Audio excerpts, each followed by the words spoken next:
తొక్కిన సప్తపదులు మెట్టిన సన్ని కళ్ళు తొక్కిన సప్తపదులు మెట్టిన మనసు మనసు కలపడమే మంత్రం పరమార్థం.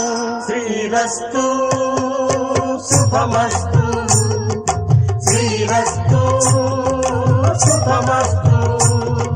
శ్రీకారం చుట్టుకుంది పెళ్లి పుస్తకం, ఇక ఆకారం దాచుతుంది కొత్త జీవితం.